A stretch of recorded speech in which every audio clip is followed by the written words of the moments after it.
Hello అండి, నమస్తే. అందరు బాగున్నారా? కథాకమనీయం ఛానల్కి స్వాగతం. నేను మీ శైలజ. మనం పోల్కంపల్లి శాంతాదేవి గారు రచించిన ఈ చరిత్ర ఇంకెన్నాళ్ళు నవల చదువుకుంటున్నాం కదా. ఆఖరి భాగంలో ఏం జరిగిందో చూద్దాం. హలో, నరేష్ కావాలి. ఉష ఫోన్ చేసింది నరేష్ ఇంటికి. అతను ఫోన్ దగ్గరకు వచ్చి హలో ఉష అన్నాడు. ఒకసారి మా ఇంటికి రాగలవా? ఎప్పుడు? ఇప్పుడే. మీ మమ్మీ లేదా ఇంట్లో? ఏం తోచడం లేదా? మమ్మీ ఉంది. మమ్మీ మాట్లాడాలి అంటుంది నీతో. మై గాడ్, మీ మమ్మీకి చెప్పేశావా మన ప్రేమ గురించి? అతను గాబరా పడ్డం స్పష్టంగా వినిపించింది ఫోన్లో. నేను చెప్పేశాను నరేష్. నేను చెప్పేయడం వల్ల నీకేదైనా ఇబ్బందిగా అనిపిస్తుందా? ఇబ్బంది ఏం లేదు, కానీ ఈ పెద్దవాళ్ళు అనవసరంగా కంగారు పడి మనని కంగారు పెట్టేస్తారు. వస్తావా రావా? మీ మమ్మీ పిలిచారు అంటున్నావు, రాకుంటే బాగుంటుందా? వస్తున్నాను, కానీ నాకు భయం వేస్తుంది ఉషా. ఆవిడ నన్ను ఏం అడుగుతారు? ఇంటికి పిలిచి చెడామడా తిట్టరు కదా. అతని భయం చూసి పక్కున నవ్వింది ఉష. కాబోయే అల్లుడివి, ఏ అత్తైనా తిడుతుందా? అయితే నన్నిప్పుడు అల్లుడు హోదాలో రమ్మంటావు. ఓకే, వస్తున్నాను. 10 నిమిషాల్లో నీ సమక్షంలో ఉంటాను అని ఫోన్ పెట్టేశాడు నరేష్. పావుగంటలో ఇంటి ముందు స్కూటర్ దిగాడు. గేటు దగ్గరే నిలబడి ఉంది ఉష. అతనికి స్వాగతం చెప్పడానికి అన్నట్లుగా అతను స్కూటర్ స్టాండ్ వేసి ఉషతో కదులుతూ, మీ అమ్మగారు ఇప్పుడు నన్నేం అడుగుతారు? నాకేమిటో గాబరాగా ఉంది ఉష అన్నాడు భయంగా. ఆవిడను నేను 1-2 సార్లు చూశాను. చాలా సీరియస్గా ఉంటుంది ఆవిడ ముఖం. అతని ముఖం నిండా నింపుకున్న గాబరా చూసి హాయిగా నవ్వింది ఉష. గాబరా ఎందుకు నరేష్? నువ్వు నన్ను ప్రేమించటం నిజమే అయితే ఇక భయం ఎందుకు? మోసం ఉన్న చోట భయం ఉండాలి కానీ. మోసమా? మై గాడ్, నువ్వు మాట వరుసకు నన్ను అవమానించినా నేను ఆత్మహత్య చేసి చచ్చిపోతాను. హాల్లో సోఫాలో ఏదో మ్యాగజైన్ పట్టుకుని స్కూల్లో హెడ్ మిస్ట్రెస్ హోదాలో కూర్చుని ఉంది పార్వతి. నరేష్ భయపడ్డట్టుగానే ఆమె ముఖం చాలా సీరియస్గా ఉంది. నెమ్మదిగా హాల్లో ప్రవేశించిన నరేష్ను చూసి తన గాంభీర్యాన్ని కొద్దిగా సడలించి పెదవుల మీదకి మృదు దరహాసం తెచ్చుకుంది పార్వతి. రా నరేష్, కూర్చో. ఎదురుగా ఉన్న సోఫా చూపించింది. లెక్చరర్ ముందు విద్యార్థిలా వినమ్రతగా చేతులు కట్టు కూర్చున్నాడు నరేష్. ఉపోద్ఘాతం, అర్థం లేని ప్రశ్నలు లేకుండా సూటిగా మొదలుపెట్టింది పార్వతి. ఉష చెప్పింది నీ గురించి. మీరిద్దరూ ప్రేమించుకున్నారని, పెళ్ళి 5 ఏళ్ల తర్వాత అని అనుకున్నారట. పెళ్ళి అని అనుకున్న తర్వాత అంతవరకు ఆగటం మంచిది కాదని నా ఉద్దేశం.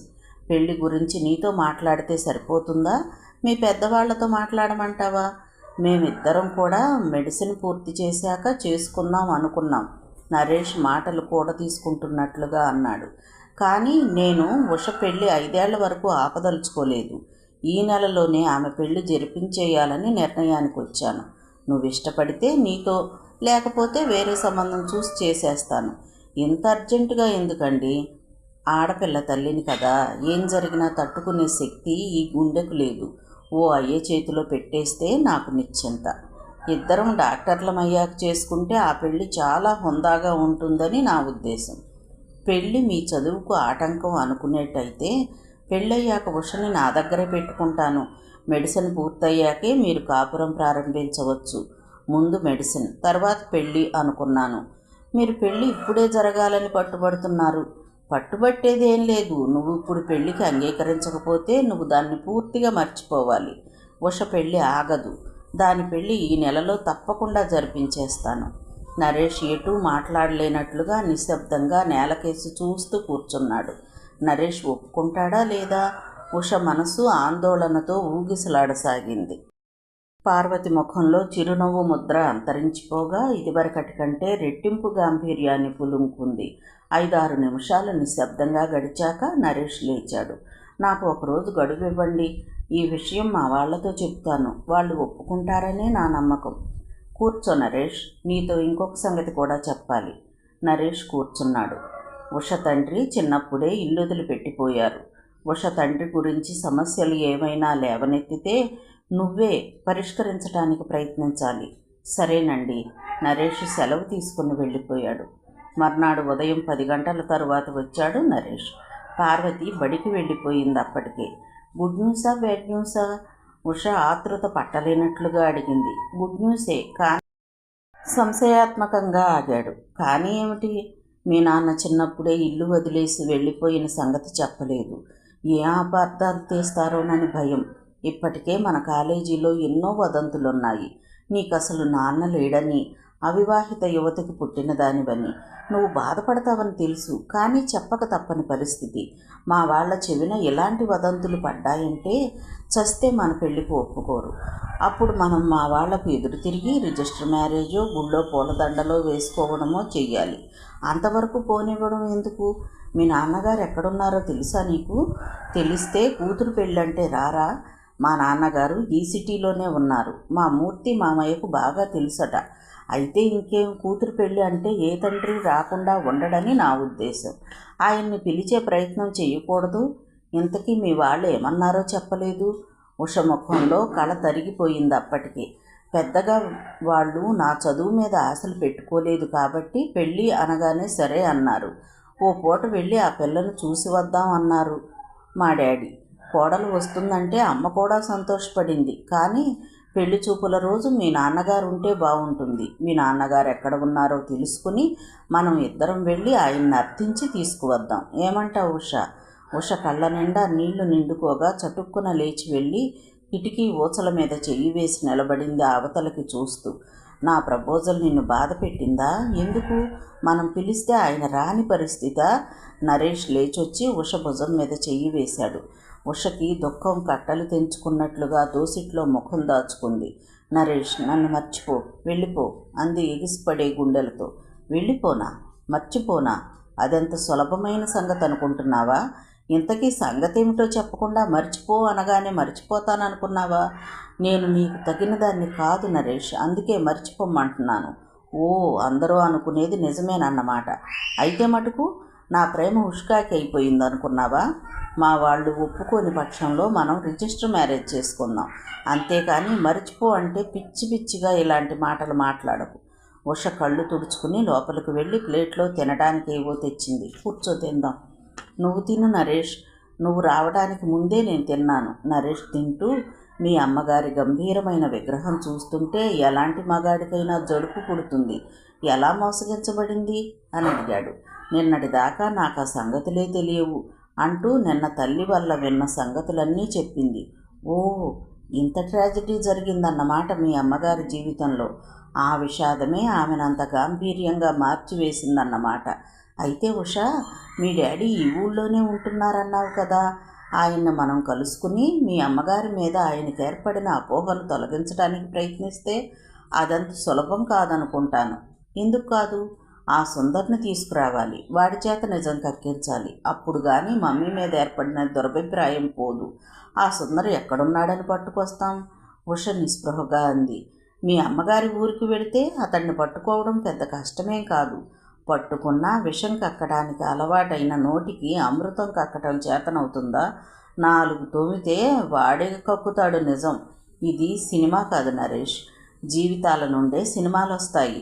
మన ఐడియా మమ్మీతో చెబుదాం. ఆవిడ అంగీకరిస్తే అలాగే చేద్దాం. కానీ ఉష చెప్పినప్పుడు పార్వతి అంగీకరించలేదు. ఇన్నాళ్ల తర్వాత సుందర్ వచ్చి నేరం ఒప్పుకుంటాడా? ఒట్టి పిచ్చి పిల్లలు మీరు. ఎందుకు ఒప్పుకోడాంటి? ఇన్నేళ్ల తరువాత కూడా అతనిలో ఆ ప్రలోభం మీ పట్ల అలాగే ఉంటుందంటారా? అడిగాడు నరేష్. ప్రలోభం లేకపోయినా కక్ష తీర్చుకున్న ఆనందం ఉంటుంది. ఆ ఆనందం నుండి నిజం బయటకు వస్తుందనుకోను. అనుకుంటే అది మీ భ్రమ. ప్రయత్నించడంలో తప్పులేదుగా. మీ ప్రయత్నం ఫలించి అతను నేరం అంగీకరించినా ఇప్పుడు అంతా బూడిదయ్యాక లాభం ఏమిటి? నేల ఒలికిన పాలు తాగడానికి రావు కదా. ప్రస్తుతం ఉష పెళ్లి గురించి మనం ఆలోచించాలి. మీ ముఖాన బొట్టుండి తండ్రెక్కడా అని అందరూ ప్రశ్నిస్తుంటే చెవులు కొరుక్కుంటుంటే బాగుండదు కదా. ఉష పెళ్లి సాకుతోనైనా మీరిద్దరూ కలవాలని నా కోరిక. ఉష కోరిక కూడా అదే. భార్య, 3 బిడ్డలు, సంసారం అతనికి. అతడు నేను కలవటం అనేది అస్సలు సమస్యే లేదు. అవి పెద్ద అడ్డుగోడలు. 2 భార్యలతో సంసారం ఎంతమంది చేయడం లేదాంటి? చదువుకొని నాగరికత అలవరుచుకున్న వాడివి. 2-3 భార్యలు, 2-3 సంసారాలు. మగవాడు గోపికాలోలుడు కావటం హర్షించదగినవా? పరిస్థితిని బట్టి కొన్ని తప్పవు. నావాడనుకున్న ఆ గోపినాథ్ ఇప్పుడు లేడు. ఇంకెవరివాడో నాకు అక్కర్లేదు. ప్రస్తుతం మేమిద్దరం పీటల మీద కూర్చుని మీ పెళ్లి జరిపించాలనే మీ కోరిక అయితే సాధ్యమైనంత వరకు ప్రయత్నిస్తాను. అన్నగారు, నాకెక్కడా పాలు పోవటం లేదు. ఈ గండం ఎలా కడతేరాలి? చివరికి అతడి కాళ్ళ మీదే పడాల్సి వచ్చేట్టుగా ఉంది. మేమిద్దరం పీటల మీద కూర్చొని కన్యాదానం చేసేట్టు లేకపోతే నరేష్ రిజిస్టర్ మ్యారేజ్ చేసుకుంటానంటున్నాడు. కానీ వాళ్ళతో తగాదా పడినట్లవుతుంది. అందరూ ఒప్పుకొని ఉషను వాళ్ళు కోడలిగా స్వీకరించడం బాగుంటుంది. కానీ అందరినీ కాదని వచ్చి ఉషను పెళ్లి చేసుకోవటం ఏం బాగుంటుంది చెప్పు? గోపితో ఈ సంగతి చెప్పి చూడనా? పెళ్లికి రావటానికి అతను ఒప్పుకుంటాడంటావా? 1,00,000 రూపాయలు నీవి కాదంటే అతన్ని పెళ్లికి రప్పించే పూచి నాది. 1,00,000 రూపాయల? అవును, అతడిని ఒక ప్లాన్తో పిలవాలి. డైరెక్ట్గా ఇలా నీ కూతురు పెళ్ళి అని పిలిస్తే రాకపోవచ్చు. నాకెక్కడి కూతురు అనొచ్చు. అప్పుడు మన ప్లాన్లు ఏవీ పారవు. 1,00,000 రూపాయలు నీవి కాదనుకో, నా ప్లాన్ వివరిస్తాను. సరే చెప్పు. మూర్తి వివరించిన ప్లాన్ విని, అలా డబ్బుకు అమ్ముడుపోయే మనిషి కాదతను అంది పార్వతి, అతని ప్లాన్ మీద నమ్మకం కుదరనట్లుగా. ఇంకా ఆ 20 ఏళ్ల క్రితం గోపీనాథే అనుకున్నావా? భార్య, 3 బిడ్డలు, సంసారం. ఎప్పుడూ డబ్బుకు కటకటలాడిపోతూ ఉంటాడు. డబ్బుకు తప్పకుండా లొంగుతాడు. కొంచెం కొంచెం డబ్బైతే అతడి కళ్ళకు ఆనదనుకో, 1,00,000 అతడి కళ్ళు గిరగిరా తిరిగేట్టు చేద్దాం. పరువు నిలబడేటట్లు అయితే 1,00,000 రూపాయలు పోయినా పర్వాలేదు. ఉష పెళ్లి నిర్విఘ్నంగా జరిపించే బాధ్యత మీదే అన్నగారు. గోపి, నీకో శుభవార్త తెచ్చాను. హడావిడిగా హుషారుగా వచ్చాడు మూర్తి. ఏమిట్రా? చెక్కకి లప్పం అంటిస్తున్న గోపీనాథ్ తన పని ఆపకుండానే అడిగాడు. బాటిల్ తెచ్చాను, ఇలారా, పార్టీ చేసుకుంటూ మాట్లాడుకుందాం. తెచ్చావా? డబ్బులు లేవే అని బెంగపడుతున్నాను. ఈ లప్పం అంటించడం పూర్తి చేసి వస్తానుండు. 10 నిమిషాల తర్వాత పని పూర్తి చేసి బీరువాలోంచి గ్లాసులు తీసుకొని వచ్చాడు గోపీనాథ్. గది తలుపులు దగ్గరకు వేసి సంచిలోంచి బాటిల్ తీశాడు మూర్తి. 2 గ్లాసుల్లోకి వంచి ఒకటి గోపీనాథ్ చేతికి అందించాడు. ఏరా, చాలా శ్రద్ధగా నా చేత తాగిస్తున్నావు. ఏం కావాలేమిటి నీకు నా నుండి? నువ్వు నాకిచ్చేదేమిటి? నేనే నీ కోసం ఒక అదృష్టాన్ని పట్టుకొచ్చాను. బొమ్మలకు ఆర్డరా? నీ మొహం. నువ్వు తల్లకిందులుగా తపస్సు చేసినా చెప్పలేము కానీ నేనేం చెప్తాను. నువ్వు ఒకరోజు అన్నావు, జ్ఞాపకముందా? నీకు పొట్ట బట్ట ఇచ్చి కుటుంబాన్ని ఎవరైనా చూసుకోగలిగితే చిత్రలేఖనంలో గొప్ప సాధన చేసి వరల్డ్ ఫేమస్ అనిపించుకోవాలనుందని. నీలాంటి ఆర్టిస్టులను పోషించడానికి మళ్ళీ రాజుల కాలం వస్తే బాగుండునన్నావు. జ్ఞాపకముందా? నిరంతరం నా మనసులో మెదిలే ఆలోచన అదే. ఎలా మరుస్తాను? రాజుకు బదులు రాణిని తీసుకువచ్చాను నీకోసం ఉత్సాహంగా అన్నాడు మూర్తి. ఇప్పుడు నా బతుక్కి రాణి తక్కువైందా? గోపీనాథ్ చిరాగ్గా అన్నాడు. అబ్బా, నువ్వు రాణికి రాజువు కానక్కర్లేదు. ఇంకేమిటి? ఏమిటో తర్వాత చెబుతాను. ఒకరు నీ కుటుంబ బాధ్యత, నీ బాధ్యత స్వీకరించడం నీకు ఇష్టమే కదా? ఇష్టం సంగతి తర్వాత. ముందు నేను చేయాల్సిన పనులేమిటో చెప్పు ఆ రాణిగారికి. ఇంటి నిండా ఇష్టమైనన్ని బొమ్మలు వేసి ఇవ్వాలట, లేకపోతే రాణిగారి బొమ్మే వేయాలంటావా? గోపీనాథ్ పూర్తిగా ఊహించని జవాబు వచ్చింది మూర్తి నుండి. ఆ రాణిగారికి ఒక అమ్మాయి ఉంది. ఆ అమ్మాయికి నువ్వు తండ్రిగా నటించాలి. గోపీనాథ్ చురుగ్గా అన్నాడు. నేనెప్పుడూ నాటకాల్లో నటించలేదు. ఇది నాటకం కాదు, నిజ జీవితంలోనే నటించాలి. ఈ వారం రోజుల్లో ఆ అమ్మాయికి పెళ్లి చూపులు జరగబోతున్నాయి. కొన్ని కారణాల వల్ల ఆ అమ్మాయి తండ్రి పెళ్లి చూపులకు వచ్చేటట్టు లేడు. పెళ్లి చూపుల్లో పిల్ల తండ్రి ఏం చేస్తాడు, ఎక్కడుంటాడు అన్న ప్రశ్న ఎవ్వరూ వేయకుండా నువ్వు ఆ అమ్మాయి తండ్రి పాత్ర పోషించాలి. పెళ్లి చూపుల్లోనేనా, ఆ తర్వాత కూడా పోషిస్తూ ఉండాలా? కొంచెం వ్యంగ్యంగా అడిగాడు గోపీనాథ్. ఆ పిల్లకు పెళ్ళై అత్తారింటికి వెళ్లే వరకు అవసరమైనప్పుడల్లా నువ్వు నటిస్తూ ఉండాలి. పిల్లకు తండ్రిగా అయితే పర్వాలేదు, రాణిగారికి మొగుడిగా కూడానంటే మాత్రం మా ఆవిడ ఉరింటుకు చూస్తుంది. గోపీనాథ్ పెదవుల మీద ఓ కొంటె నవ్వు మెరిసింది. నువ్వు అసలు రాణిగారి ముఖమే చూడాల్సిన అవసరం రాదు. పెళ్లిపేటల మీద కూర్చుని కన్యాదానం చెయ్యక్కర్లేదా? అప్పుడు రాణిగారి పక్కన రాజుగారి పాత్ర పోషించవద్దా? కూర్చుని కన్యాదానం చెయ్యటమే కదా నువ్వు చేయాల్సిన పని. దానికోసం ఆమె ఎంత ఇస్తానందో తెలుసా? 1,00,000 రూపాయలు అడ్వాన్స్గా 25,000, పెళ్ళి అయిపోగానే మిగతా 75,000 ఇస్తానంది. నీకు నమ్మకం లేకపోతే చెక్కు రాయించుకుని నా దగ్గరే పెట్టుకుంటాను, సరే? ఇంత చిన్న పనికి ఆవిడ 1,00,000 రూపాయలు ఇస్తుందా? గోపీనాథ్ అపనమ్మకంగా అడిగాడు. నీకు ఇది చిన్న పనిగా కనిపిస్తుందేమో కానీ నువ్వు ఈ పనికి ఒప్పుకుంటే ఆవిడ పరువు ప్రతిష్ట నిలబడతాయి. ఆ అమ్మాయి అందరు ఆడపిల్లల్లాగా అత్తారింటికి వెళుతుంది. దానికోసం ఆమె 1,00,000 రూపాయలేమిటి, ఉన్నదంతా సమర్పించుకోగలదు. దీనివల్ల రిస్క్ ఏం లేదా? భార్యాబిడ్డలున్నవాడిని 1,00,000 రూపాయలు వచ్చే అవకాశాన్ని అంత తేలిగ్గా జారవిడుచుకోలేకపోతున్నట్లుగా అన్నాడు. నిన్ను నేను చిక్కుల్లో వేస్తానా? ఆవిడ నాకు బాగా తెలిసిన మనిషి. పిల్ల పెళ్లి గురించి ఆవిడ తల బద్దలు కొట్టుకుంటుంటే నేనే సలహా ఇచ్చాను. ఆవిడ చాలా సంతోషంతో ఒప్పుకుంది. చెప్పు, నీ వల్ల కాదంటే నేను మరొకరిని పట్టుకుంటాను. అరెరే, నేను కొంచెం ఆలోచించుకోవద్దు? ఆలోచించుకో, రేపొద్దున వస్తాను. నీ నిర్ణయం చెప్పు. నీకు ఈ ఆఫర్ ఎందుకు తెచ్చానంటే నీ ఫిగర్ ఆమె భర్త రూపానికి కొంచెం దగ్గరగా ఉంటుంది. పోతే ఈ పేదరికం నుండి నిన్ను ఆదుకోవాలని స్నేహితుడిగా నా తాపత్రయం. నేను వస్తాను. మూర్తి వెళ్ళిపోయాడు. మూర్తి వెళ్ళిపోయాక బొమ్మల జోలికి వెళ్ళలేదు గోపీనాథ్. మూర్తి చెప్పిందే ఆలోచిస్తూ కూర్చున్నాడు. ఆ రాత్రి కూడా అదే ఆలోచనతో సరిగ్గా నిద్ర పట్టలేదు. మూర్తి చెప్పిన పాత్ర ధరించడంలో రిస్క్ తప్పకుండా ఉంది. తాత్కాలికంగానైనా ఆ అమ్మాయికి తండ్రిగా నటించడం అంటే తమాషా కాదు. ముందు ముందు ఎన్ని సమస్యలైనా ఉత్పన్నం కావచ్చు. తనకి ఓ సంసారం, భార్య, పిల్లలు ఉండి ఎవరో ముక్కు మొహం తెలియని ఆ అమ్మాయికి తండ్రిగా పీటల మీద కూర్చుని పెళ్లి జరిపించడం అంటే తమాషా కాదు. కానీ ఈ పని ఒప్పుకోవడంలో ఎంత ప్రమాదం ఉందో అంత లాభమూ ఉంది. 1,00,000 రూపాయలు ఎన్ని బొమ్మలు ఎన్ని రోజులు చేతులు నొప్పులు పుట్టేటట్టు ఇస్తే వస్తాయి? రాత్రంతా ఆలోచించి 1,00,000 రూపాయల కోసం రిస్క్ తీసుకోవడానికే నిశ్చయించుకున్నాడు గోపీనాథ్. ఉదయం అతని భార్య సుగుణ, రాత్రి సరిగా నిద్ర పట్టలేదా, కళ్ళెర్రబడ్డాయి అంది. కాఫీ సిప్ చేస్తూ ఆమె వంక 1 నిమిషం తదేకంగా చూశాడు. సరైన తిండి లేక, సరైన విశ్రాంతి లేక నలిగిపోయినట్లుగా ఉంది. చాలీ చాలని తిండి, చాలీ చాలని డబ్బు మనిషి ముఖంలో చిరునవ్వును ఎలా ఉద్దేస్తుందో ఆమెను చూస్తే తెలుస్తుంది. పెళ్ళైన కొత్తలో పిల్లలు పుట్టకముందు ఏమి నవ్విందో, ఏమి సుఖపడిందో. భార్యను సుఖపెట్టలేనప్పుడు మగవాడు పెళ్లి చేసుకోవడం తప్పేమో. చూద్దాం, తను వెయ్యబోయే అడుగు ఆమెను సుఖపెడుతుందో దుఃఖపెడుతుందో. 2 రోజుల తర్వాత వచ్చిన మూర్తి, ఏం నిశ్చయించుకున్నావు అని అడిగాడు. ఆ అమ్మాయికి తండ్రిగా నటించడానికి పెళ్లి చూపుల కార్యక్రమం ఎప్పుడు? ఇంకా డేట్ ఫిక్స్ చేసుకోలేదు. ఇప్పుడు ఆ రాణిగారి సమస్య తన కూతురికి తండ్రిని సంపాదించుకోవడమే.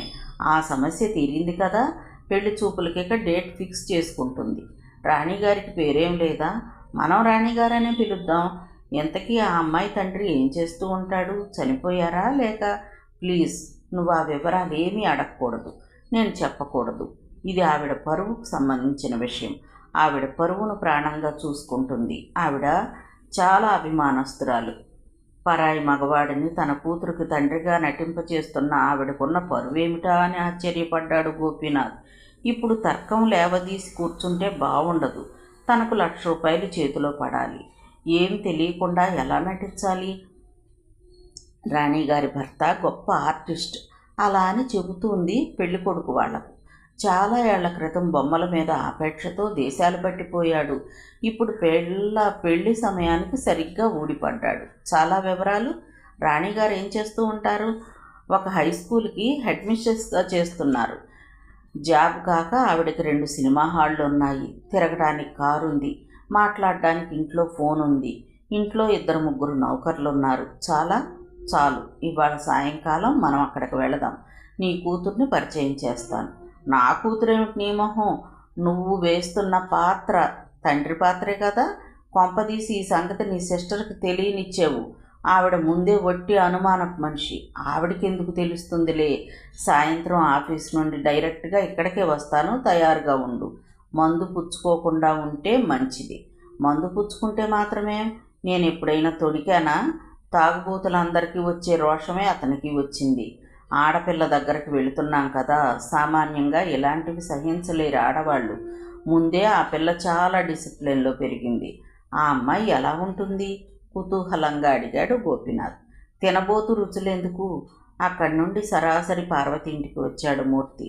పార్వతి, మన ప్లాన్ పూర్తిగా ఓకే అయింది. గోపీనాథ్ ఒప్పుకున్నాడు. ఈరోజు సాయంత్రం తీసుకువస్తున్నాను అతన్ని ఇక్కడికి. అని చెప్పాడు ఉత్సాహంతో ఉప్పొంగిపోతూ. డాడీ వస్తున్నారా అంకుల్? ఉష చిన్నపిల్లలాగే సంతోషపడిపోయింది. కూతురు పెళ్లికి కూలీ పుచ్చుకుని పీటల మీద కూర్చుంటున్నాడన్నమాట. అయితే ఈయన నాకు తెలిసిన గోపీనాథ్ కాదు. ఆయన చాలా అభిమానపరుడు, డబ్బుకు విలువ ఇవ్వని ఆర్టిస్ట్.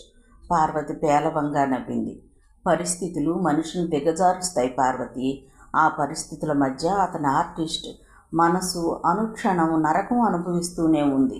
పెళ్లి చేసుకొని తప్పు చేశానని వాపోతూ ఉంటాడు. ఎప్పుడో ఈ సంసార లంపటం వదిలించుకొని చిత్రకళ ఓ తపస్సుగా అత్యుత్తమ చిత్రాలు సృష్టించాలని అతని కోరిక. ఆర్థికంగా నువ్వు ఆదుకోగల స్థితిలోనే ఉన్నావు పార్వతి. నువ్వు కొంచెం దయ చూపితే బతికిపోతాడా మానవుడు. పార్వతి జవాబు చెప్పలేదు. ఏదో ఒక రూపంలో డాడీ మమ్మీని కలిస్తే అదే చాలనిపిస్తుంది నాకు అంకుల్. నాకు పెళ్ళై అత్తారింటికి వెళ్ళిపోతే మమ్మీ ఒక్కతే ఎలా ఉంటుంది అని బెంగ నాకుండదు. ఉష తన అభిప్రాయం వెల్లడించింది. పుట్టి ఇన్నేళ్ల తరువాత కన్న తండ్రిని చూస్తున్నానంటే ఉష మనసు అనిర్వచనీయమైన సంతోష ఉత్సాహాలతో నిండిపోయింది. తండ్రి వస్తున్నాడని గదులన్నింటినీ నీట్గా సర్దింది. 2-3 రకాల టిఫిన్లు తయారు చేయించింది. పార్వతి మటుకు స్తబ్దుగా ఉండిపోయింది. చిన్నగా అందంగా ఉన్న మేడ ముందు ఆటో దిగారు మూర్తి, గోపీనాథ్. మేడ ముందు చిన్న పూల తోట పెంచబడింది. గేటు నుండి మేడ వరకు రకరకాల రంగుల్లో గులాబీలు పెంచబడ్డాయి. ప్రతి మొక్క ప్రత్యేకమైన శ్రద్ధతో పెంచబడినట్లుగా కనిపిస్తోంది. ఇంటి ముందు నిలబడి ఇంటి వాళ్ళ అంతస్తును అంచనా వేయసాగాడు గోపీనాథ్. మూర్తి వరండాలో ఆగి నౌకరు ద్వారా తెలియజేశాడు లోపలికి తమ రాకను. డ్రాయింగ్ రూమ్లోకి వచ్చి కూర్చోమని ఆహ్వానం వచ్చింది. గోపీనాథ్ భుజం మీద చెయ్యి వేసి లోపలికి తీసుకెళ్లాడు మూర్తి. డ్రాయింగ్ రూమ్ చాలా నీట్గా ఉంది. గది నిండా మెత్తని కార్పెట్ పరిచి ఉంది. మధ్యలో ఖరీదైన ఫర్నిచర్. ఎల్లో కలర్లో ఉన్న గోడలకి 4 పక్కల 4 చిత్రపటాలు. 2 పటాలు గోపీనాథ్ వేసినవే ఉన్నాయి. అవి చూసి గోపీనాథ్ ఆశ్చర్యానికి అంతేలేదు. నాకంటే ముందే వచ్చిన ఆ చిత్రాలు గోడలకెక్కాయేమిటి? ఆవిడకి పెయింటింగ్స్ అంటే చాలా ఇష్టం. వీలున్నప్పుడల్లా పెయింటింగ్స్ ఖరీదు చేస్తూ ఉంటుంది. 5-6 నిమిషాల తర్వాత వచ్చారా అంకుల్ అంటూ వచ్చింది ఉష. ఆ పిల్ల స్వరం వీణమీటినంత మధురంగా ఉంది అనుకున్నాడు గోపీనాథ్. 1 నిమిషంలో పరిశీలనగా చూశాడు. వయసు 18కి 20కి మధ్య ఉండొచ్చు. సన్నగా, ఆరోగ్యంగా తొణికిసలాడుతోంది. తెల్లని ముఖంలో కన్ను ముక్కు తీర్చిదిద్దినట్లుగా ఉన్నాయి. మ్యాక్సీ వేసుకుని స్లిప్పర్స్ తొడుక్కుంది. ఎడమ చేతికి వాచి, కుడి చెయ్యి బోడిగా ఉంది. ఏ చీకు చింత లేకుండా పెరిగిన అమ్మాయిలో ఉండే స్వచ్ఛత, స్నిగ్ధత, సభ్యత వ్యక్తమవుతున్నాయి. రామ్మ ఉష, నిన్న అత్తారింటికి పంపించడం కోసం ఒక డాడీని వెతికి పట్టుకొచ్చాను అన్నాడు మూర్తి నవ్వుతూ. డాడీ ఎలా ఉంటారో నేను చూడలేదుగా అంకుల్. తండ్రి ప్రేమ అంటే ఎరగని నేను ఇన్నాళ్లకి తండ్రి ప్రేమ చవి చూడబోతున్నాను. ఉష కళ్ళలో సన్నని నీటి తెర మెరవుగా ఆర్ద్రస్వరంతో అంది. వీడు నాటకంలో పాత్రధారి మాత్రమే. వీడి నుండి తండ్రి ప్రేమాదరణలు ఆశించటం తెలివి తక్కువ బేబీ. నేను నిజం కూతురులా ఉన్నప్పుడు ఆయన నిజం తండ్రిలా ఉండలేడా? ఏం చదువుతున్నావమ్మా? గోపీనాథ్ పెదవుల మీదకి చిరునవ్వు పులుముకుని అడిగాడు. బీఎస్సీ ఫైనల్ పరీక్ష రాశాను డాడీ. నాకైతే ఎంబీబీఎస్ చేయాలని మహాకోరికగా ఉంది. మమ్మీకేమో నాకు త్వరగా పెళ్లి చేసి అత్తారింటికి పంపించేయాలని ఉంది. అరమరికలు లేని దానిలా గలగలా మాట్లాడేస్తోంది ఉష. ఆ అమ్మాయి మాట్లాడుతూ ఉంటే ముచ్చటగా అనిపించింది గోపీనాథ్కు. నైస్ గర్ల్ అనుకున్నాడు. మీరు పెయింటింగ్స్ చాలా బాగా వేస్తారు డాడీ. నాకు బొమ్మలు వేయాలంటే చాలా ఇంట్రెస్ట్. నాకు నేర్పుతారా? నేర్చుకుంటాను. ఇంట్రెస్ట్ ఉంటే తప్పకుండా నేర్పుతానమ్మా. నీకు పెళ్ళై అత్తారింటికి వెళితే నీకే ఒక బొమ్మ, సజీవమైన బొమ్మ పుడుతుంది. ఆ బొమ్మతో శ్రీవారితో సరిపోతుందిలే బేబీ. ఇక నువ్వేం బొమ్మలు నేర్చుకుంటావు? వెక్కిరించాడు మూర్తి. పోండి అంకుల్, మీరు మరీను. పెళ్లి కాగానే శ్రీవారి మయము, పిల్లల మయము అయిపోతారా ఆడవాళ్ళు? ఉష బొంగమూతి పెట్టింది. అంకితం కాకపోతే ఇంకేం మిగుల్చుకుంటారమ్మా మీకోసం ఉడికిస్తున్నట్లుగా అన్నాడు మూర్తి. నేనేం పూర్తిగా అంకితమైపోను. నా కోసం నా ఊహలను, నా ఇష్టాలను, కోరికలను అలాగే ఉంచుకుంటాను. నా ప్రపంచంలోకే వాళ్ళని లాక్కుంటాను తప్ప వాళ్ళ ప్రపంచంలోకి నేను వెళ్ళను అంకుల్. పెళ్ళయ్యేదాకానే బేబీ ఈ మాటలన్నీ. మీరు చెప్పండి డాడీ, పెళ్ళైతే ఆడపిల్ల తనకంటూ ఏం మిగుల్చుకోనక్కర్లేదా? గారంగా అడిగింది గోపీనాథ్ను. నీకంటూ నువ్వు మిగుల్చుకుంటే, తనకంటూ అతను మిగుల్చుకుంటే మీరిద్దరూ చెరోగిరి గీసుకున్నట్లవుతుందే గాని అనురాగ దాంపత్యానికి పునాది పడదేమో అమ్మాయి, చిరునవ్వుతో అన్నాడు గోపీనాథ్. ఎవరి వ్యక్తిత్వాన్ని వాళ్ళు నిలుపుకుంటూ ఒకరినొకరు ప్రేమించుకోలేరా? ఉష కళ్ళు చక్రాల్లా తిప్పుతూ అడిగింది. మగవాడి ప్రపంచంలోకి ఆడపిల్ల అడుగెట్టడమే అనాదిగా జరుగుతున్న కథ. ఆ కథని అడ్డం తిప్పడం అంటే కొంచెం సాహసంతో కూడుకున్న పని. ఉష దెబ్బతిన్నట్టుగా అడిగింది. డాడీ, మీరు స్త్రీ స్వేచ్ఛకు వ్యతిరేకమా? కంగారు పడ్డాడు గోపీనాథ్. అబ్బే, మా ఆవిడ విషయంలో నేనేం ఆంక్షలు పెట్టలేదు. ఆవిడే పిల్లలతో చాకరీతో ఊపిరాడనట్లుగా ఉంటుంది.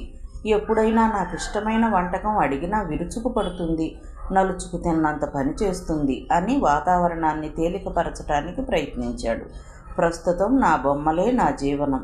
బొమ్మల మీద వచ్చిన డబ్బులో కొంత నా ఖర్చుల కింద ఉంచుకుని మిగతాదంతా ఆవిడ చేతిలో పోస్తాను. ఏం చేశావని కూడా అడగను. పెట్టింది తిని బయటపడతాను. ఇక నువ్వే ఆలోచించమ్మా, నేను స్త్రీ స్వేచ్ఛను గౌరవిస్తానో లేదో. సంపాదన పెళ్ళానికి ఇవ్వడం వల్ల స్త్రీ స్వేచ్ఛను గౌరవించినట్లెట్లా? నేను ఒప్పుకోను డాడీ. దినవెచ్చాలు తేవడం, చాకలితో పాలవాడితో ఎవరెవరితోనో పొద్దున్నే లేస్తే వేగడం, ఆ బాదరాబందీ అంతా తప్పించుకోవడం కోసం డబ్బు తెచ్చి ఆవిడ చేతిలో పోస్తారు. ఆ బాధ ఏదో నువ్వే పడమని. ఆ డబ్బులోంచి మీకు తెలియకుండా, మీ అనుమతి లేకుండా తనకిష్టమని ఏ గద్వాల్ శారీను కొనుక్కుందనుకోండి, అప్పుడు తెలుస్తుంది మీరు స్త్రీ స్వేచ్ఛను ఏ పాటి గౌరవిస్తారో. చూస్తే అమాయకంగా ఉన్నావు కానీ చాలా యుక్తిగా గడుసుగా మాట్లాడుతున్నావమ్మా. గోపీనాథ్ మెచ్చుకోకుండా ఉండలేకపోయాడు. డిబేట్స్లో స్త్రీల సమస్యలు ఏవైనా మాట్లాడి వాదించి బోలెడన్ని ప్రైజులు తెచ్చుకున్నాను డాడీ, గర్వంగా చెప్పింది ఉష. నౌకరు ట్రేలో స్వీటు హాటు తీసుకురాక స్టూల్ జరిపి స్వయంగా అతిథి మర్యాద సలిపింది ఉష. తరువాత మా ఇల్లు చూద్దురుగాని రండి డాడీ అంటూ అతడికి కింద గదులన్నీ చూపించి పైకి తీసుకెళ్ళింది. ఇది మమ్మీ గది, ఇది నా గది, ఇది మా ఇద్దరికీ కలిపి డ్రాయింగ్ రూమ్, ఇది గెస్ట్ రూమ్. ఈ గది కిటికీ దగ్గర నిలబడి చూస్తే ఉదయాస్తమయాలు చాలా బాగా కనపడతాయి. మీలాంటి ఆర్టిస్టులకు ఈ గది ఎంతో బాగుంటుంది. డాడీ, మీరు ఇక్కడికి వచ్చేయకూడదు. ఈ గదిలో మీరు మంచి మంచి బొమ్మలు వేసుకోవచ్చు. నిజంగా తనకి ఎలాంటి ఇల్లు కావాలని, ఎలాంటి వాతావరణం కావాలని కలలు కనేవాడో అదంతా ఇక్కడ సాక్షాత్కరించినట్లుగా ఉంది. కానీ ఈ ఇల్లు తనదెలా అవుతుంది? నాటకంలో పాత్ర ధరించడానికి వచ్చిన మనిషికి సెలవు తీసుకుని మూర్తితో వచ్చేస్తూ తల్లి తండ్రి ఉండి కూడా మా పిల్లల్ని ఎంత విలక్షణంగా పెంచలేకపోతున్నాం. ఆవిడ మగతోడు లేకుండా ఈ పిల్లని ఎంత విలక్షణంగా పెంచిందంటే మెచ్చుకోవలసిందే. ఉషను చూస్తే ముచ్చటేస్తుంది. చాలా చక్కగా ఎదుటి మనిషిని ఇట్టే ఆకట్టుకునేట్టుగా మాట్లాడుతుంది. అసలు ఆ ఇంటి వాతావరణంలోనే ఏదో హాయి ఉంది, ప్రశాంతత ఉంది. నాలోని ఆర్టిస్ట్ ప్రతి క్షణం కోరుకునేది అదే అన్నాడు. నువ్వు కొంచెం చొరవ సహృదయత చూపితే ఆ ఇంటికే నిన్ను పట్టాభిషక్తుల్ని చేయగలను అన్నాడు మూర్తి. మరీ అంత దురాశ లేదు, 1,00,000 రూపాయలు చాలు.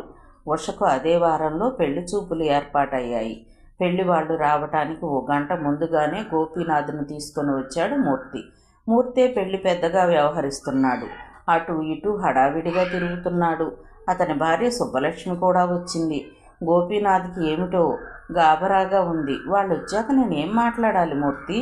ఉష, తండ్రి అంటే ఏం మాట్లాడతాడో అది మాట్లాడు. తండ్రి కాదుగా, తండ్రివే అనుకో. ఎలా అనుకోను? మరి 1,00,000 రూపాయలు ఊరికే వస్తాయనుకున్నావా? నా మాటలు వాళ్ళకేమైనా అనుమానం కలిగిస్తే సరిదిద్దడానికి, నీకు మాటలు అందివ్వటానికి నేనుంటాగా. పెళ్లి చూపులకు నరేష్ వాళ్ళు కారులోనే వచ్చారు. ఆడవాళ్ల ఒంటి మీద బంగారం, మగవాళ్ల వేళ్లకు దగదగలాడే ఉంగరాలు, మడత నలగని ఖరీదైన బట్టలు, పెరిగిన బొజ్జలు. వాళ్ళు బాగా ఆస్తిపరులని ఇట్టే తెలిసిపోతోంది. పెళ్లి కొడుకు నరేష్కి మటుకు ఇంకా బొజ్జ రాలేదు. అతని గురించి, అతని తల్లిదండ్రుల గురించి వివరాలన్నీ ముందుగానే తెలియజేశాడు గోపీనాథ్కు మూర్తి. పెళ్లి చూపుల ఘట్టం ప్రారంభమైంది. సుబ్బలక్ష్మి ఉష చెయ్యి పట్టుకుని తీసుకువచ్చి అక్కడున్న తివాచీ మీద కూర్చోబెట్టింది.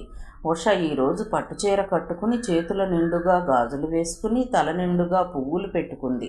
ఆ రోజు మ్యాక్సీలో ఎంత బాగుందో. ఇవాళ చీరలో కూడా అంతే బాగుందనిపించింది గోపీనాథ్కు. ఆ పిల్లకు ఏ ముస్తాబైనా సహజంగా అమరుతుందనిపించింది. పిల్లవాడు ఓరగా చూసుకోవటం, పెద్దవాళ్ళు ఆ సంగతి ఈ సంగతి ప్రశ్నించటం అన్నీ అయ్యాయి. పలహారాలు ఇవ్వడం, మర్యాదలు పూర్తయ్యాయి. పెళ్లివాళ్ళు ఏదడిగినా మూర్తి సమాధానం చెప్తున్నాడు గోపీనాథ్ తరపున. చివరికి పెళ్ళికొడుకు మేనమామ అసలు వ్యవహారంలోకి దిగాడు. ఎంతలో ఉన్నారంటూ. మూర్తి, నువ్వే మాట్లాడరా ఆ విషయాలన్నీ. అది పూర్తిగా నీకు సంబంధించిన విషయం. నేనెలా మాట్లాడగలను? తంతాను చూడు. అసలు టైంలో నన్ను ముందుకు తోస్తావా? గోపీనాథ్ చొరచొర చూశాడు. అయితే నేను ఒకసారి సిస్టర్ దగ్గరకు వెళ్ళి వస్తాను అని లోపలికి వచ్చి గుసగుసగా గోపీనాథ్ చెవిలో చెప్పాడు మూర్తి. 2 లక్షల వరకు కట్నం, ఫ్రిడ్జ్, టీవీ లాంటివి లాంఛనాల కిందిస్తాము అన్నాడు హుందాగా గోపీనాథ్. వాళ్ళు సంతృప్తి పడ్డట్టుగా చూశారు కానీ నరేష్కి గుండెల్లో రైళ్లు పరిగెడుతున్నాయి. కట్నం ప్రసక్తి వచ్చినప్పటి నుండి ఉష ముఖం జేవురించింది. కోపాన్ని దిగమింగుకుంటున్నట్టుగా చూస్తోంది. ఉష ఆవేశంగా ఏదైనా అంటుందేమో, ఈ పెద్దవాళ్లతో ఏం పేచీ వస్తుందోనని భయపడి చూస్తూ ఊరుకున్నాడు నరేష్. ఉష సంగతి పూర్తిగా తెలుసు అతనికి. కట్నం ఇవ్వడం, పుచ్చుకోవటం ఒక అనాగరికమైన చర్యగా ఎన్నో చర్చా కార్యక్రమాలలో ఆమె దుయ్యబట్టింది. పెద్దవాళ్లను పంపించేసి ఉష కోపం పోగొట్టడం కోసం ఆగిపోయాడు నరేష్. అతడు ఊహించినట్టుగానే ఉష భగ్గుమంది. ఇవి పెళ్లి చూపులా, సంతబేరాలా? శాంతం. ఏమిటి శాంతం? ఈ వర విక్రయానికి తమరు సిద్ధమేనా? నేను కట్న వ్యతిరేకనే. పెళ్లి చూపుల్లోనే వాళ్ళు వేలంపాట పెడతారనుకోలేదు. పెద్ద తరహాగా వాళ్ళు మాట్లాడుతుంటే అడ్డుపడి వాళ్ళని చిన్నపుచ్చాలనిపించలేదు. నేను ఇంటికి వెళ్ళి ఈ విషయం మీద ఎంతైనా పోరాడతాను. మన పెళ్లిలో ఈ కట్న కానుకలను రద్దు చేయిస్తాను, మూర్తి కల్పించుకుంటూ అన్నాడు. పార్వతికి ఇంకెవరున్నారని? ఉషే కదా. పార్వతికి ఉన్నదంతా ఉషకే కదా. ఎప్పటికైనా ఆమెకు చెందాల్సిన దాంట్లోంచి కొంత తీసి హుందాగా కట్నం రూపంలో ఇస్తుంది. మీ వాళ్ళకి చెప్పుకునేందుకు గౌరవంగా ఉంటుంది. మమ్మీకి ఉంటే మటుకు ఇవ్వాలని రూలుందా? ఏ అనాథాశ్రమానికో రాసుకుంటుందామె. రిక్తహస్తాలతో వెళ్ళే ఏ కోడలిని అత్తవారు గౌరవించలేరు ఉష.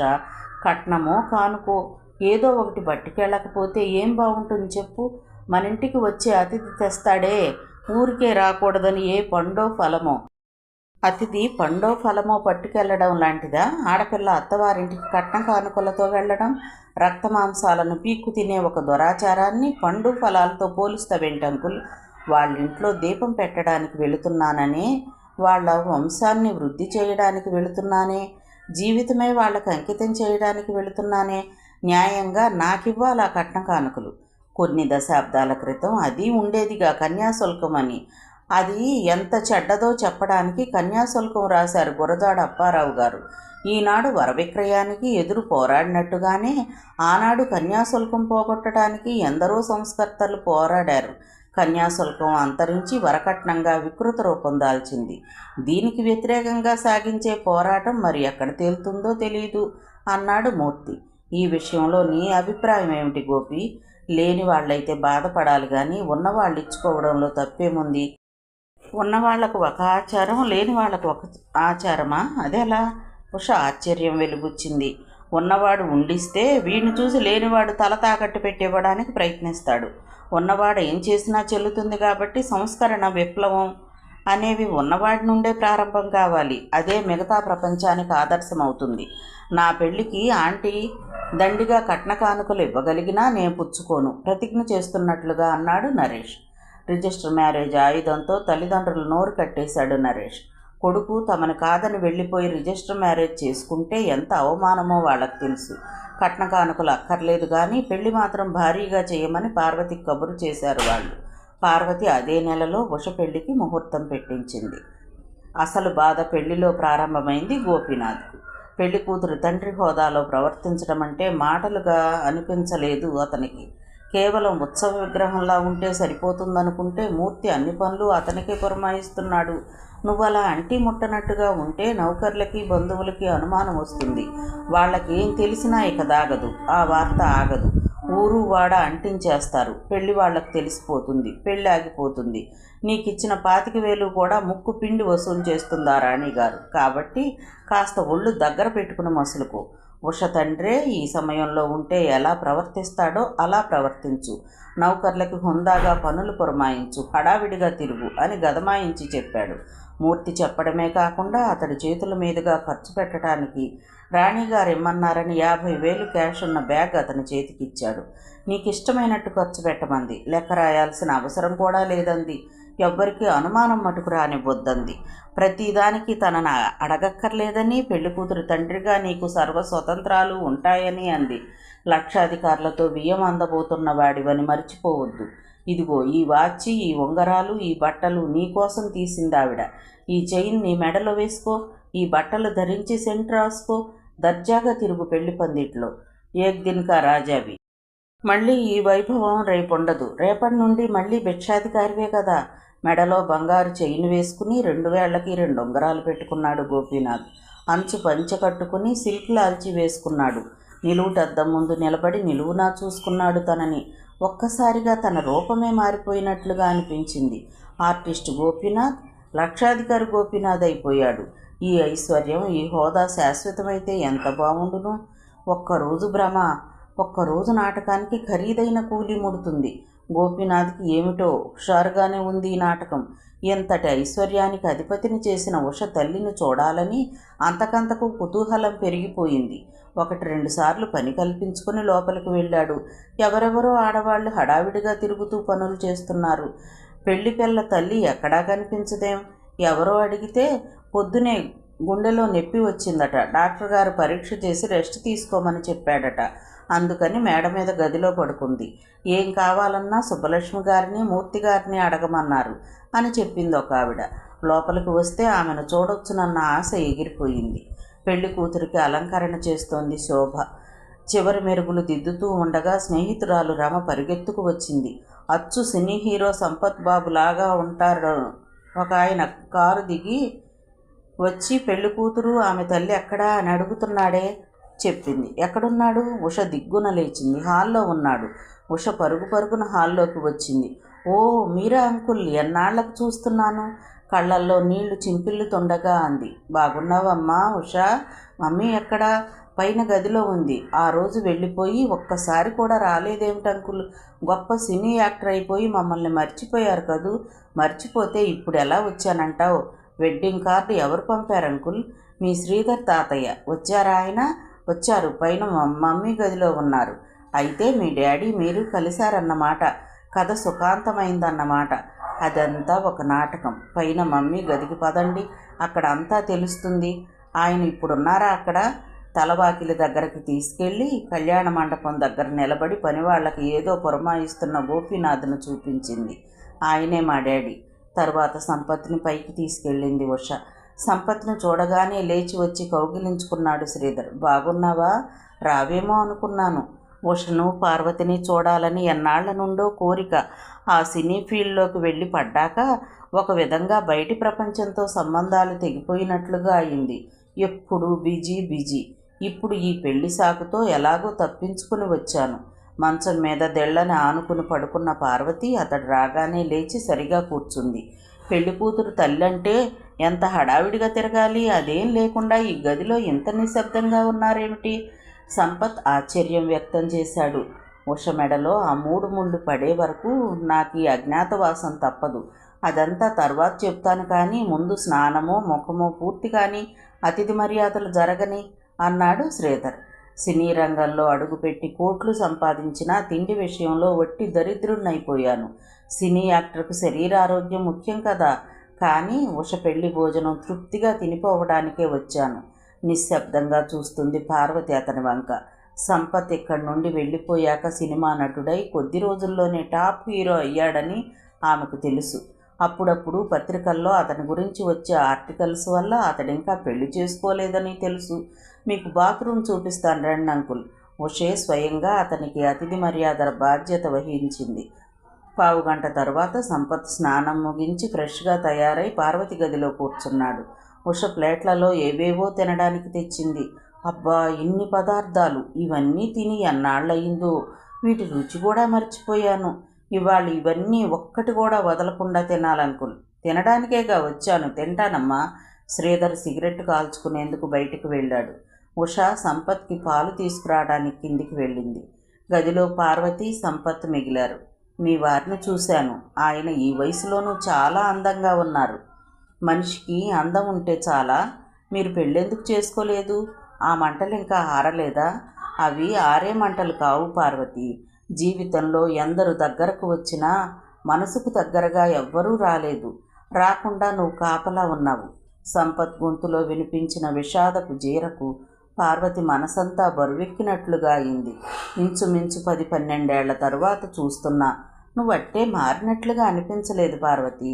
నీ ముఖంలో అదే కళ, అదే ఆకర్షణ.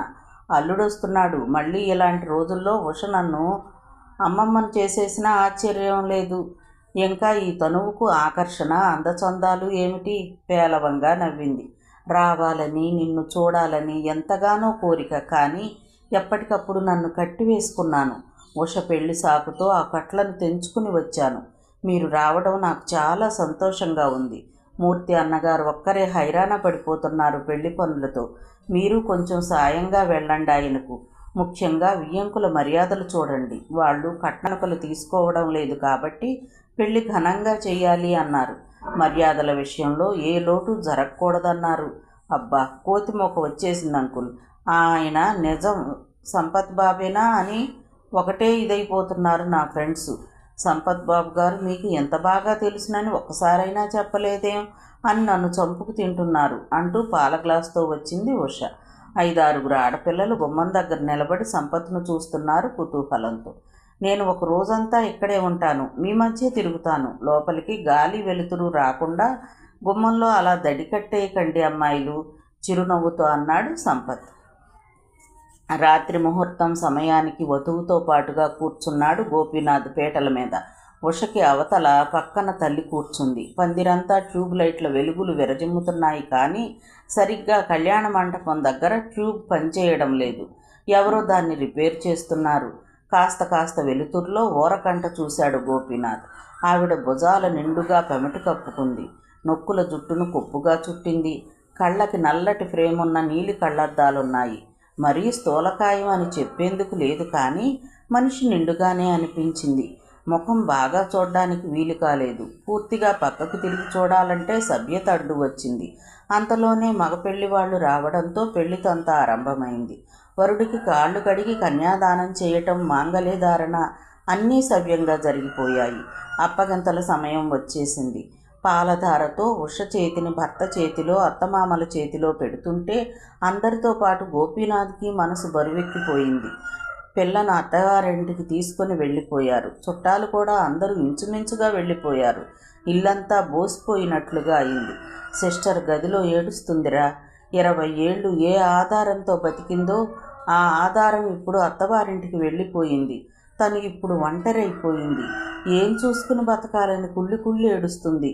వెళ్ళి ఊరడించరా గోపి, ఆర్ద్ర స్వరంతో చెప్పాడు మూర్తి. నేనా? నువ్వే. అగ్రిమెంట్ ప్రకారం నా డ్యూటీ అయిపోయింది, గోపీనాథ్ సీరియస్గా అన్నాడు. ఆమె ఎవరో గుర్తుపట్టలేదా? నిన్నటి నుండి ఎక్కడో చూశాను అని తర్జన పడ్డాను. చివరికి ఈరోజు తుపాకీ తోట గుండెల్లోకి దూసుకు వచ్చినట్లుగా జ్ఞాపకం వచ్చింది. మూర్తి, ఇంత నాటకం ఎందుకు ఆడావు? కటువుగా అడిగాడు. ఒక ఆడపిల్ల పెళ్లి లక్షణంగా జరిపించటం కోసం. ఉష తండ్రి ఉండి లేనిదానిలా కాకుండా ఉండటం కోసం. చిన్నప్పుడు ఎలా పెరిగిందో ఎలా ఉందో కానీ ఈ మధ్య ఉష తల్లిని ఒకటే పీడించుకు చంపిందిరా. డాడీని నేను చూడాలి, నాకు డాడీ ప్రేమ కావాలి అని. ఇన్నాళ్ళు ఎలాగో నెట్టుకు వచ్చినా డాడీ లేకుండా నేను పెళ్లి చేసుకోను అని పేచీ పెట్టింది. మామూలుగా అయితే తప్ప నువ్వు ఒప్పుకోవని ఈ ప్లాన్ వేయాల్సి వచ్చింది. ఇప్పుడు చెప్పు, నీ డ్యూటీ అయిపోయినట్టేనా? అయిపోయిందని చెప్పు. మిగతా 75,000 తెచ్చి నీ మోకాన కొడతాను, వెళ్ళిపోదువు గాని. వెంటనే జవాబు రాలేదు గోపీనాథ్ నుండి. పార్వతి తనని కొనేసేటంత స్థితికి ఎలా ఎదిగింది? ముఖంలో అతని ఆలోచన చదివినట్లుగా చెప్పాడు మూర్తి. పార్వతి ఇంత స్థితికి ఎలా చేరుకోగలిగిందని కదూ నీ ఆలోచన? నిన్ను పెళ్లి చేసుకునేసరికి ఆమె 10th పాస్ అయింది కదూ. నువ్వు వదిలేశాక ఆమెకు ఆ చదువే ఆధారమైంది. అదుగో అక్కడ దూరంగా నిలబడిన శ్రీధరం గారు, నీకు తెలుసు అనుకుంటాను, పార్వతి మేనమామని. ఆయన పార్వతిని ఆదుకున్నాడు, పై చదువులు చెప్పించాడు, టీచర్ జాబ్ వచ్చేటట్టు చేశాడు, MA పరీక్ష చదివి పాస్ అయ్యేట్టుగా ప్రోత్సహించాడు. ఆయన ఈ మధ్య కాంట్రాక్టుల్లో బాగా సంపాదించి గొప్ప శ్రీమంతుడైపోయాడు. ఆయనే ఇక్కడ 2 సినిమా హాళ్ళని, ఈ మేడని పార్వతి పేరు మీద కొనేశాడు. ఇవాళ నిన్ను కూతురు పెళ్లికి కూలికి పిలిపించుకునే స్థితిని ఆయన కల్పించిందే. పార్వతి ఇవాళ ఎంత ఉన్నత స్థితిలో ఉందంటే అది ఆయన పెట్టిన భిక్షే. పెళ్లిలో చాటున ఉండి మనవరాల మీద అక్షంతలు వేశాడు శ్రీధర్. తరువాత కూడా చాటుమాటుగానే తిరిగాడు. ఇప్పుడు మూర్తి తన గురించి చెప్పడం విని ధైర్యంగా గోపీనాథ్ ఎదుటకు వచ్చాడు. గోపీనాథ్ ముఖంలోకి తీవ్రంగా చూడసాగాడు. ఆనాడు పార్వతి వద్దంది కానీ, లేకపోతే నువ్వెక్కడున్నా పట్టుకొచ్చి సున్నంలోకి ఎముక లేకుండా తన్నేవాడిని అంటూ తన జీవితంలో మళ్ళీ పార్వతి ఎదురవుతుంది అనుకోలేదు గోపీనాథ్. దాదాపు 20 ఏళ్ల నాటి గాథ కళ్ళ ముందు సినిమాలా గిరగిరా తిరుగుతోంది. అన్నయ్య గారు, ఉష మీకు ఉత్తరం ఇమ్మంది అంటూ ఓ కవర్ తెచ్చిచ్చింది సుబ్బలక్ష్మి. కవర్ తెరిచి అందులో మడిచిన కాగితాన్ని పైకి లాగి విప్పి చదవసాగాడు గోపీనాథ్. డాడీ, నేను అత్తవారింటికి వెళ్ళిపోతున్నాను. నేను వెళ్ళడంతో మమ్మీ ఒంటరిది అయిపోతుంది. డాడీ, మీరు మమ్మీని వదిలేసిన కారణం చాలా సిల్లీగా, సంకుచితంగా కనిపిస్తుంది. ఆమె శీలాన్ని శంకించారట. నాకు జ్ఞానం వచ్చినప్పటి నుండి ఆమెను చూస్తున్నాను. ఆవిడలో చెడ్డ ఆలోచనలు ఎప్పుడూ నాకు కనిపించలేదు. కడుపుతో ఉన్న మనిషిని నిర్దాక్షిణ్యంగా వదిలేసి వెళ్ళడం పురుష లక్షణమే కానీ పురుషుడికి అలంకారం మటుకు కాదు. శ్రీధరం తాతయ్యే ఆమెను ఆదుకోకపోతే ఆమె ఏమయ్యేది? మీరు పసుపు కొమ్ముతో భార్యను చేసుకున్నా ఆమె వేశ్యగా, మీ రక్తం పంచుకు పుట్టిన బిడ్డ బిచ్చగత్తిగా మారేవాళ్లమేమో. అప్పుడు మీ ఆత్మ సంతృప్తి పడేదా? మీ గౌరవ ప్రతిష్టలు ఇనుమడించేవా? భార్య కూతురు ఉండి కూడా మీరు మళ్ళీ పెళ్లి చేసుకున్నారు, పిల్లల్ని కన్నారు, మళ్ళీ సంసారం ఏర్పరచుకున్నారు. కానీ మమ్మీ మటుకు 20 ఏళ్ళు ఒంటరి జీవితం గడిపింది. ఆ ఒంటరి జీవితానికి నేనే ఆలంబన. ఇన్నాళ్ళు మిమ్మల్ని చూడాలని నాకు బుద్ధి తెలిసినప్పటి నుండి మమ్మీని పీడిస్తున్నాను. పీడించినా ప్రార్థించినా ఆమె కరగలేదు. ఏం తప్పు చేశానని? నిర్దాక్షిణ్యంగా కడుపుతో ఉన్న మనిషిని విడిచి వెళ్ళాడు. అలాంటి మనిషి ముఖం మళ్ళీ నేను చూడను అనుకుని ఉంటుంది. సంప్రదాయ పద్ధతిలో జరిగే నా పెళ్లిలో తండ్రి లేకపోతే ఎలాగని మేము సతమతమవుతుంటే తను అన్నీ చక్కగా చేస్తానని చెప్పాడు మూర్తి అంకుల్. మా సంగతులు మీకెప్పుడు చెప్పలేదు కానీ మీ సంగతులు ఎప్పుడూ మమ్మీకి చెప్పేవాడట. మీరు మా ఇంటికి వస్తున్నారని తెలిసిన రోజు నా మనసు ఎంత ఉద్వేగంతో నిండిపోయిందో. మిమ్మల్ని చూడగానే డాడీ అని కౌగిలించుకోవాలనిపించింది. కానీ అపరిచితుల్లా మీరున్న తీరు నన్ను దూరంగా నిలబెట్టేసింది. డాడీ, ఇదంతా ఒక ప్లాన్ అని తెలిసింది కదూ. కోపంతో వెళ్ళిపోతారు కదూ. వెళ్ళిపోకండి డాడీ. ఈ వయసులో మమ్మీకి తోడుగా ఉండడం మీ కర్తవ్యం. మమ్మీకున్న ఆస్తి మీ ఆస్తి. మీరు నిరభ్యంతరంగా అనుభవించండి. మీ మరో సంతానాన్ని ఇక్కడికి తీసుకువచ్చినా మమ్మీకి అభ్యంతరం ఉండదు. విడిగా ఉంచినా సరే, ఏదైనా మీ ఇష్టం. కానీ మమ్మీని మాత్రం వదిలిపోకండి. అన్ని బాధ్యతలు మమ్మీకి వదిలేసి మీరు నిశ్చింతగా మేడ మీద గదిలో బొమ్మలు వేసుకుంటూ ఉండిపోండి. మమ్మీకి మీరు విధించిన ఈ 20 ఏళ్ల శిక్ష ఇంతటితో పరిసమాప్తి చేస్తారన్న ఆశతో మీ కూతురు ఉషారాణి. ఏం రాసింది? మూర్తి అడిగాడు. గోపీనాథ్ ఉత్తరం మూర్తి చేతిలో ఉంచాడు. ఏం నిర్ణయించుకున్నావు? ఉండిపోతే నేను కన్న కలలకి రూపం ఇవ్వగలను, నేను కోరుకున్న జీవితాన్ని అనుభవించగలను, కానీ ఉండిపోలేను అన్నాడు భారంగా గోపీనాథ్. పార్వతి మీద నీకింకా అనుమానమా? అనుమానం కాదు మరి. సుగుణ తన భర్తని మరొకరితో పంచుకోవడం భరించలేదు. ఆమెకు ఈ ఐశ్వర్యం వద్దు. తన భర్త పూర్తిగా తనకుంటే చాలు అనుకునే మనిషి. జీవితంలో నా వల్ల బాధపడే, అన్యాయమయ్యే రెండవ స్త్రీ కాకూడదామె. పార్వతికి ఒంటరితనం అలవాటే కదా, కొత్తగా కలిగే బాధేముంది? అయితే వెళ్ళిపోవడానికి నిశ్చయించుకున్నావా? అవును మూర్తి. అయితే నీకు ఇవ్వాల్సిన డబ్బు అడిగి తెస్తా ఉండు. వద్దు మూర్తి, నా కూతురికి పెళ్లి చేసి నేను కూలీ పుచ్చుకోవడం ఏమిటి? అడ్వాన్స్గా తీసుకున్న 25,000 కూడా వాపస్ ఇచ్చేస్తాను. దాంతో సంబంధం పూర్తిగా వదిలిపోతుంది కదూ? మూర్తి మంటగా అడిగాడు. అదెప్పుడూ వదిలిపోయిందే. ఇప్పుడు మళ్ళీ తగిలించుకుని కొత్త సమస్యలు సృష్టించుకోవాలని లేదు. గోపీనాథ్ లేచాడు. గోపీనాథ్ వెళ్ళిపోయాడని తెలిసి పొంగుతున్న దుఃఖానికి నిగ్రహమనే అడ్డుకట్ట వేసి నిర్వేదంగా నవ్వింది పార్వతి. ఎన్నో పువ్వులు పోస్తాయన్నగారు, అన్నీ భగవంతుడి పాదాలని అలంకరించవు. వాటి పూర్వజన్మ సుకృతం కొద్దీ కొన్ని పువ్వులకే భగవంతుడి చరణాల వాలే అదృష్టం పడుతుంది. కొన్ని పువ్వులు స్త్రీలకి అలంకారమవుతాయి. ఎన్నో పువ్వులు కాళ్ళ కింద పడి నలుగుతాయి. నేను నలిగిపోయిన పువ్వు నాన్నగారు. మగవాడిలో కరుడు కట్టిన దుష్టత్వానికి బలైపోయాను. ఒక మగవాడు అవసరం తీర్చుకొని వెళ్ళిపోతే మరో మగవాడు అవసరం తీర్చలేదన్న కసితో అభాండాలు వేసి నాశనం చేశాడు. నాలాగా ఎందరో ఆడవాళ్లు బలి కావడం తప్పితే ఏ విధంగానూ బుద్ధి చెప్పడం చేతకాని వాళ్ళు. మా చేతకానితనం చూసే మగవాడి కృష్ణలీలలు అలా సాగిపోతున్నాయి. ఈ చరిత్ర ఇంకెన్నాళ్ళు? ఈ చరిత్ర మార్చే ఆడది ఇక పుట్టదా?